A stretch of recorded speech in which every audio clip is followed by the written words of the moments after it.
Good morning student. तो आज हम आए हैं एक नए टॉपिक के साथ में। 12th साइंस का केमिस्ट्री का पहला लेसन सॉलिड स्टेट ठोस अवस्था। तो इस लेसन को पढ़ने से पहले हमें इसके बारे में थोड़ा सा बेसिक नॉलेज होना बहुत ज़रूरी है। हमने 9th क्लास के अंदर पढ़ा था कि पदार्थ की जो अवस्थाएं होती है, यानी कि जो पदार्थ होता है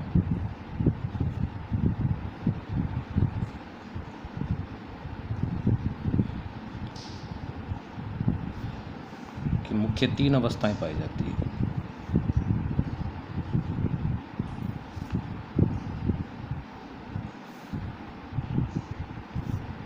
कितनी अवस्थाएं होती है? मुख्य रूप से 3 अवस्थाएं होती है। सॉलिड,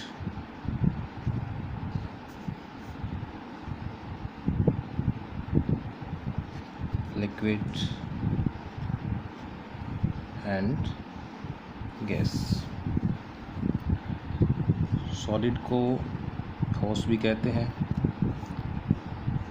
इसे द्रव, और ये गैस अवस्था। तो कोई भी पदार्थ है वो 3 अवस्थाओं में पाया जाता है, ठोस, द्रव और गैस। ठोस क्या होते हैं?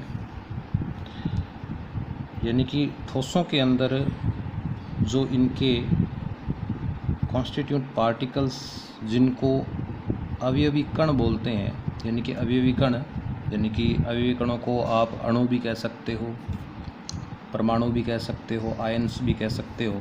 तो इनके जो अवयवी कण होते हैं वो बिल्कुल पास पास स्थित होते हैं, यानी कि इस प्रकार, यानी कि व्यवस्थित होते हैं।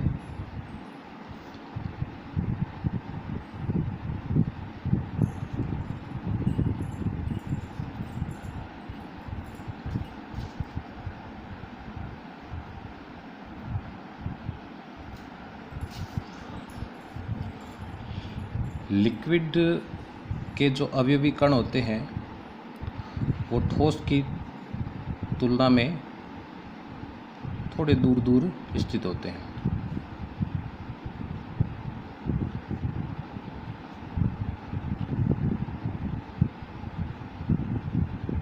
यानी कि यहाँ पर देखा जाए तो इनके बीच में जो अंतरा आणविक आकर्षण बल है वो प्रबल होता है। ठीक है, यानी कि ये जो कण होते हैं ये इधर उधर फिसल नहीं पाते हैं। इनके अंदर अंतरा आणविक जो आकर्षण बल है वो होता है, परंतु ठोस की तुलना में क्या होता है? कम होता है। ठीक है, तो ये अणु यानी कि मूव कर सकते हैं इधर उधर आसानी से।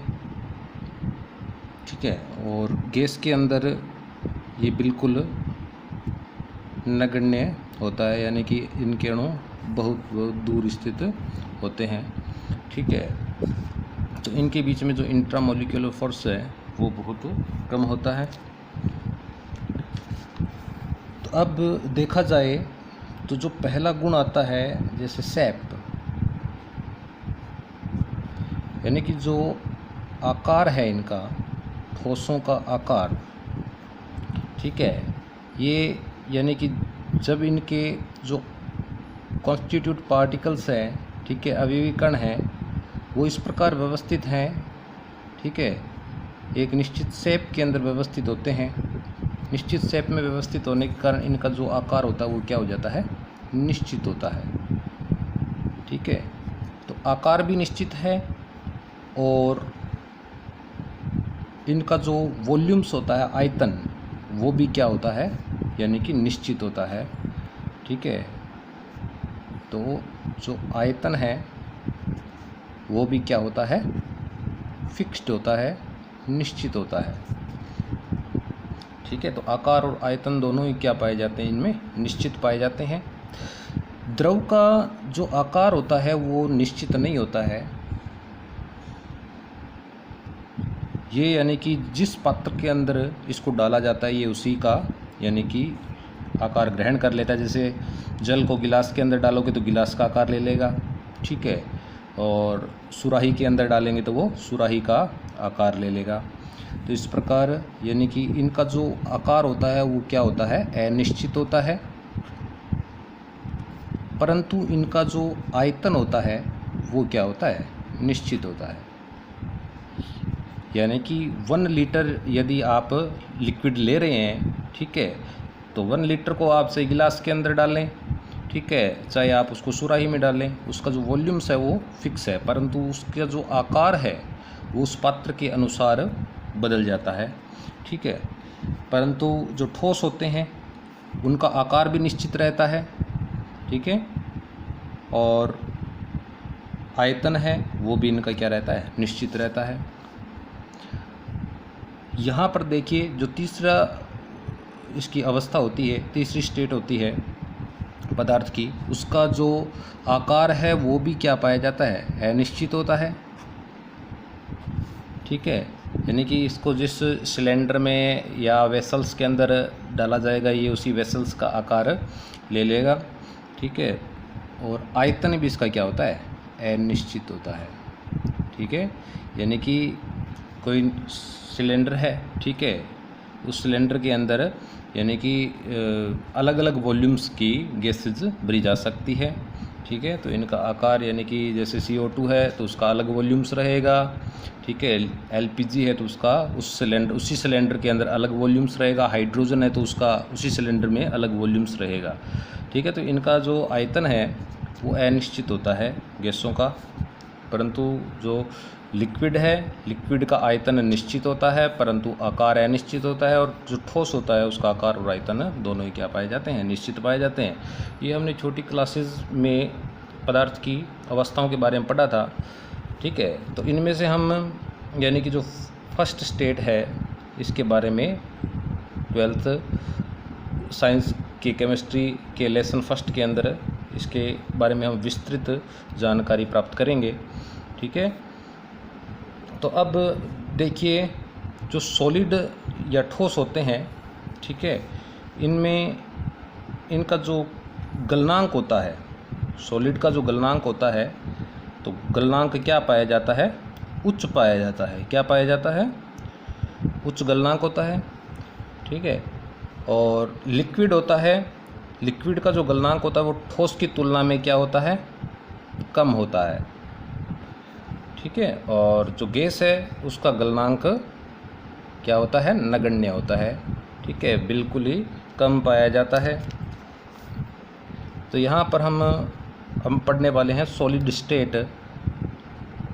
तो सॉलिड स्टेट या सॉलिड मैटर्स क्या होते हैं, सॉलिड पदार्थ क्या होते हैं, यानी कि वे पदार्थ जिनका आकार और आयतन क्या होता है, निश्चित होता है। तो इसकी डेफिनेशन हम किस प्रकार दे सकते हैं, वे पदार्थ जिनका आकार व आयतन निश्चित होता है,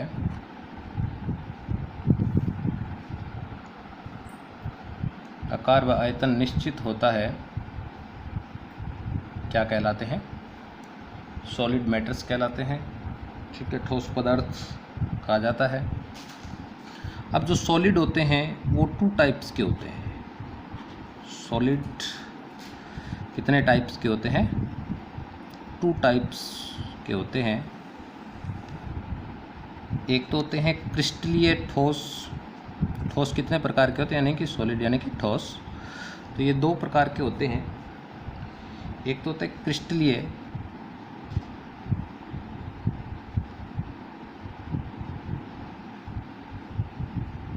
क्रिस्टलाइन सॉलिड,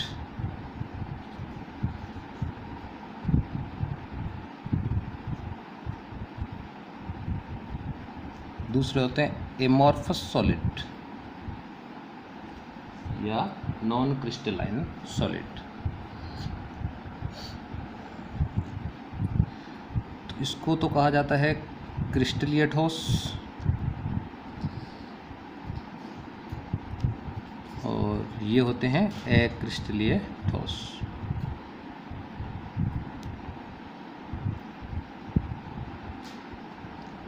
अब देखिए यहाँ पर हम क्रिस्टलीय और अक्रिस्टलीय के बारे में पढ़ेंगे। 12th एग्ज़ाम के अंदर ये एक महत्वपूर्ण टॉपिक है, इसमें से काफ़ी क्वेश्चंस पूछे जाते हैं हर वर्ष। तो यहाँ पर मैं दोबारा दोनों का नाम लिख लेता हूँ। तो ये है क्रिस्टलीय और यहाँ पर आ जाता है अक्रिस्टलीय।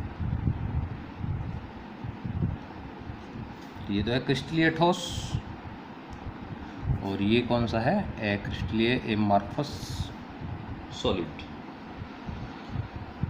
तो अब सबसे पहले हम इनकी ज्यामिति या आकार के बारे में पढ़ने वाले हैं, ठीक है। यानी कि इनका जो शेप है वो क्रिस्टलीय का क्या होता है। तो इनका निश्चित अभिलाक्षणिक ज्यामितीय आकार पाया जाता है। जैसे एग्जाम्पल से हम देखना चाहें तो NaCl का जो क्रिस्टल है, यदि उसका बड़ा क्रिस्टल लेंगे तो उसका आकार भी वही रहेगा, उसका छोटे से छोटा क्रिस्टल लेंगे तो उसका आकार भी वही रहेगा। परंतु अक्रिस्टलीय ठोस का कोई उदाहरण जैसे प्लास्टिक हो गया, स्टार्च हो गया, ठीक है, और ग्लास हो गया यानी कि कांच हो गया, तो उसका जो बड़ा क्रिस्टल है यदि उसको छोटे छोटे टुकड़ों में अगर तोड़ दिया जाए, ठीक है, तो दोनों का जो आकार है वो सेम नहीं होगा, भिन्न भिन्न आकार होगा, ठीक है। तो इनका जो शेप क्या होता है, ठीक है, क्रिस्टलीय जो ठोस होते हैं वो क्रिस्टलीय ठोस क्या होते हैं, क्रिस्टलीय ठोस यानी कि वे ठोस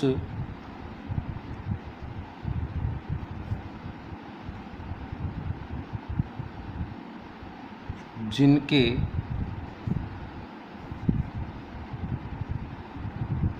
अवयवी कण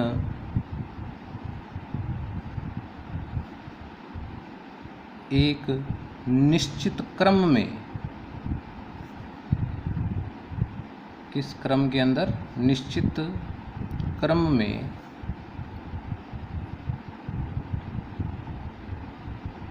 पाए जाते हैं,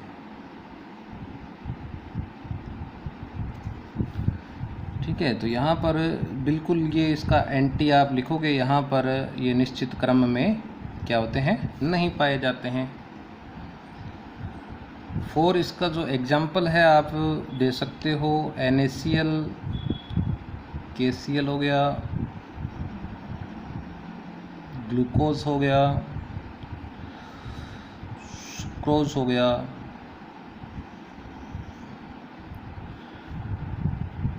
और ग्रेफाइट हो गया, डायमंड हो गया, ठीक है। तो इसके बहुत से एग्जाम्पल हैं क्रिस्टलीय ठोस के। तो क्रिस्टलीय ठोस कौन से होते हैं, यानी कि जिनका एक निश्चित ज्यामितीय आकार होता है, ठीक है। यानी कि इसके बड़े से बड़े क्रिस्टल को यदि छोटे छोटे टुकड़ों में तोड़ दिया जाए तो बड़े क्रिस्टल का और छोटे क्रिस्टल का जो आकार है वो एक जैसा रहता है, परंतु इसमें एक जैसा नहीं पाया जाता है, ठीक है। इसके जो एग्जाम्पल्स हैं आप देख सकते हो, इसका एग्जाम्पल्स आप कर सकते हो, स्टार्च हो गया, प्लास्टिक हो गया, रबर हो गया और ग्लास या कांच हो गया एक्स्ट्रा, ठीक है। 2 नंबर जो हम पढ़ने वाले हैं, मेल्टिंग पॉइंट। मेल्टिंग पॉइंट यानी कि इनका गलनांक। तो जो गलनांक होता है वो ठोस, क्रिस्टलीय जो ठोस होते हैं उनका गलनांक क्या पाया जाता है, उच्च होता है, ठीक है। उच्च क्यों होता है, क्योंकि जो क्रिस्टलीय ठोस होते हैं उनके अणुओं के बीच में, अवयवी कणों के बीच में जो आकर्षण बल होता है वो अक्रिस्टलीय ठोसों की तुलना में क्या होता है, अधिक होता है। ठीक है। इसलिए इनका जो मेल्टिंग पॉइंट है वो क्या होता है, उच्च होता है, और इनका मेल्टिंग पॉइंट क्या होता है, निम्न होता है, यानी कि क्रिस्टलीय की तुलना में क्या होता है, कम पाया जाता है। तीसरा जो हम गुण पढ़ने वाले हैं, यानी कि क्लीवेज विदलन, जिसको बोलते हैं विदलन, क्लीवेज, क्लीवेज यानी कि कोई भी धारदार हथियार है, यदि उससे क्रिस्टलीय ठोस को अगर हम काटने का प्रयास करेंगे, ठीक है, नमक के किसी क्रिस्टल को काटने का प्रयास करेंगे या डायमंड को काटने का प्रयास करेंगे, तो उसके जो सभी कण हैं, ठीक है, वो एक समान शेप के अंदर कटेंगे। परंतु यदि हम प्लास्टिक को, स्टार्च को, रबर को काटने का प्रयास करेंगे, तो जो उसके अलग अलग काटे हुए कण हैं वो एक निश्चित शेप में नहीं कटेंगे, ठीक है। तो जो इसके अंदर जो विदलन है, ठीक है, वो पाया जाता है सतत प्रकार का, इसमें असतत प्रकार का, ठीक है, रेगुलर और इरेगुलर, ठीक है। तो यहाँ पर जो विदलन है,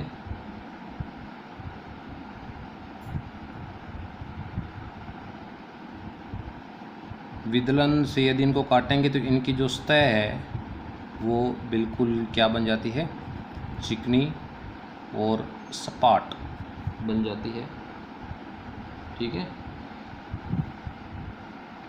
और इसमें अनियमित सतह वाले क्रिस्टल बन जाते हैं इसमें, यानी कि चिकनी या सपाट सतह वाले क्रिस्टल बनते हैं, इसमें अनियमित सतह वाले क्रिस्टल बनते हैं। क्लीवेज यानी कि विदलन, यानी कि काट रहे हैं यदि इसको, ठीक है। तो नेक्स्ट हम पढ़ते हैं गुण विषम देशिकता, यानी कि जो देशिकता है, देशिकता गुण जिसको बोलते हैं देशिकता, देशिकता।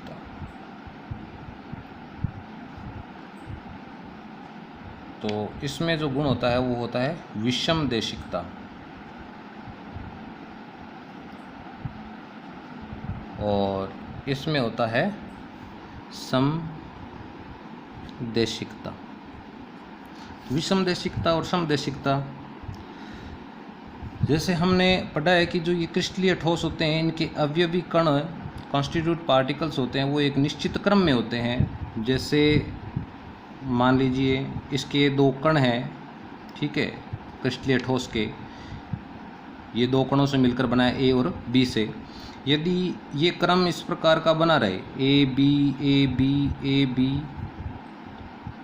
ए बी, ठीक है, यानी कि ए का पड़ोसी बी है और बी का पड़ोसी ए है, तो यहाँ पर ए का पड़ोसी यहाँ पर क्या आ जाएगा, बी आ जाएगा। ये A B A B A B A, ठीक है, और यहाँ पर वापस आ जाएगा ए बी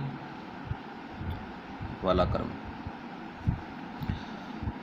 अब देशिकता का गुण क्या है, देखिए विषम देशिकता क्या है, जब प्रकाश इनके क्रिस्टलों से निकलता है, मान लीजिए ये प्रकाश इस प्रकार के क्रिस्टल से निकल रहा है, ठीक है, तो यदि प्रकाश को इसके सभी दिशाओं से गुजारा जाए, इस क्रिस्टल के सभी दिशाओं से गुजारा जाए, तो जो उसका प्रभाव है वो भिन्न भिन्न प्राप्त होता है, हर दिशा से एक अलग प्रभाव दिखता है।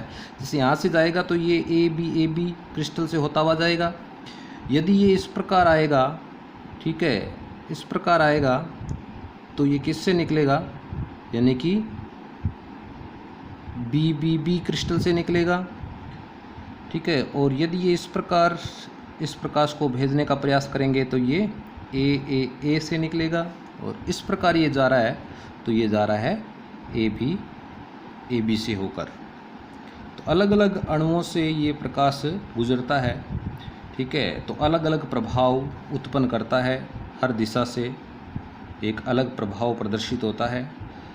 परंतु यहाँ पर यानी कि जो अक्रिस्टलीय ठोस होते हैं, ठीक है, इनके अणु एक निश्चित क्रम में, ठीक है, व्यवस्थित नहीं होते हैं। निश्चित क्रम में व्यवस्थित नहीं होने के कारण ये इस प्रकार का कण बना लेते हैं, जैसे A B B, A B, A B B, B A, ठीक है।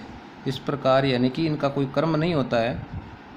तो यहाँ पर भी ये इसी प्रकार आ सकते हैं, B A, B B, A B, A B, B A, यानी कि इस प्रकार का यदि कोई क्रम हो, कोई निश्चित क्रम नहीं पाया जाए इन अणुओं के बीच में, तो इसको यानी कि प्रकाश को यदि किसी भी दिशा से गुजारेंगे, ठीक है, तो जो प्रभाव है वो बिल्कुल क्या रहने वाला है, एक जैसा रहने वाला है, क्योंकि सब दिशाओं के अंदर जो अणु हैं वो असमान है, समान नहीं है, ठीक है। इरेगुलर कंडीशंस के अंदर है, रेगुलर कंडीशंस में नहीं है। तो सभी दिशाओं से यदि प्रकाश को गुजारेंगे, चाहे इस प्रकार गुजारें, ठीक है, चाहे ऊपर से गुजारें, चाहे इस प्रकार गुजारें, ठीक है, तो प्रकाश का जो प्रभाव है वो क्या रहता है, समान रहता है। तो ये कहलाता है समदेशिकता का गुण।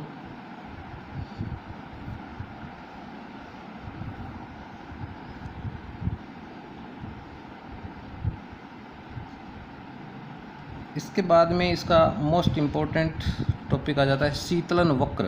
कौन सा वक्र? शीतलन वक्र, यानी कि कूलिंग कर्व। इसको क्या कहा जाता है? कूलिंग कर्व कहा जाता है। जब इस क्रिस्टल को ठंडा किया जाता है तो ये कूलिंग कर्व के द्वारा हम समझने का प्रयास करेंगे। तो यहाँ पर समय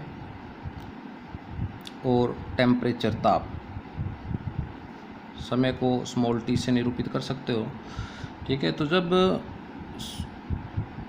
क्रिस्टलीय ठोस होते हैं उनको गर्म करते हैं तो ये यानी कि जब ठंडे होते हैं, ठीक है, तो अचानक इस प्रकार ठंडे होते हैं, ठीक है, और एक निश्चित ताप पर बाद में यानी कि एक निश्चित टेम्परेचर के ऊपर कुछ समय तक ये वैसे के वैसे ही बने रहते हैं। फिर अचानक इनका तापमान पुनः गिरता है, ठीक है, और फिर वापस इसी प्रकार एक निश्चित समय तक वही तापमान बना रहता है, फिर यानी कि वापस गिरता है।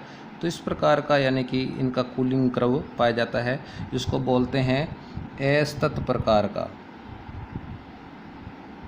इरेगुलर कूलिंग कर्व इनके अंदर पाया जाता है, ठीक है। यानी कि इरेगुलर, जैसे अगर हम किसी भी क्रिस्टलीय ठोस को गर्म करेंगे, ठीक है, तो जब वो ठंडा होगा, ठीक है, तो कुछ देर तो उसका तापमान गिरेगा, परंतु बाद में वही तापमान उसका कुछ समय तक बना रहता है, ठीक है, बना रहता है, फिर अचानक गिरता है, फिर बना हुआ रहता है। इस प्रकार यानी कि एक निश्चित क्रम के अंदर वो ठंडा नहीं होता है, ठीक है। परंतु यहाँ पर जो अक्रिस्टलीय ठोस होते हैं, ठीक है, उनका जो शीतलन वक्र होता है वो क्या होता है? रेगुलर प्रकार का होता है, सतत प्रकार का होता है। यदि ये यानी कि ठंडा होते हैं, ठीक है, समय और ताप के बीच में यदि इनका ग्राफ खींचा जाता है तो ये एक निश्चित समय में ठंडे होते हैं, ठीक है, समान रूप से ठंडे हो जाते हैं। तो इनके अंदर जो शीतलन वक्र होता है, इनका सतत होता है, इनका असतत होता है। तो वीडियो आपको कैसा लगा? इसे अधिक से अधिक शेयर करें और चैनल को सब्सक्राइब ज़रूर करें। सब्सक्राइब बहुत कम कर रहे हैं, देख ज़्यादा रहे हैं, तो प्लीज़ मेरे चैनल को सब्सक्राइब करें। मिलते हैं नेक्स्ट वीडियो में, तब तक के लिए धन्यवाद।